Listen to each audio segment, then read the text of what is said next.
Se përket shënimit të këtij përvjetari. Amantina po e kaloj linjën për ju. Po vullnet, faktikisht gjendemi në Reçak, këtu ku 27 vite më parë ka ndodhur ndër një masakrat më të tmerrshme të vendit tonë nga 400 aq sa kemi përgjithsisht, ku 45 civil janë vrarë masakruar në mënyrën më barbare, sa i përket të fshatit, megjithëse secili me historinë e tij të ndryshme, edhe disa janë vrarë edhe pranë pragut të shtëpisë, nga pleqë deri tek fëmijët. Ndërkaq sa i përket ditës së sotme, faktikisht homazhet filluan që nga varrezat dëshmorëve që gjendën në shtime, pastaj për të vazhduar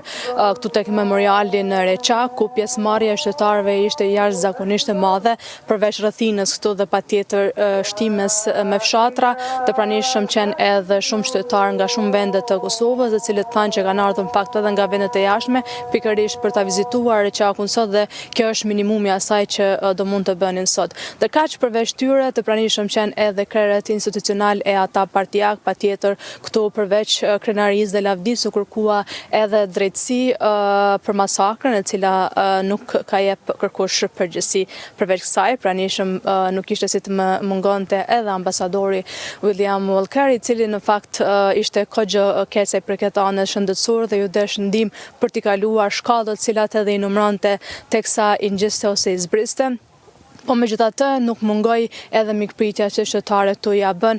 të cilët edhe pas kaq vitesh po e falenderonin për kontributin e tij. Në atë kohë marr parasysh që ndoshta reagimi i tij ishte një nga arsyet kryesore që edhe përfundoi sa i përket luftës, duke marr parasysh që nga masakra e Reçakut veç boto vëdisua rreth asaj se çka saktësisht po ndodhshin këtu me civilët shqiptar, ku edhe kemi fjalën e tij të famshme Inafi Cinaf, çka dhe bëri pra që të fillonin edhe bombardimet e NATO-s, çka dhe shpori deri në lirinë e Kosovës. Ndërkaq për momentin vendi veç u zbraz për shkak se gjatë kësaj dite do ketë edhe organizime të tjera në ora 12 vetë se po fillon Akademia Përkujtimore, aty ku edhe do marrin fjalë rasti krerët institucional, po ashtu pritet që të flas edhe vetë ambasadori. Por që vizitat po vazhdojnë edhe nga qytetarë tjerë,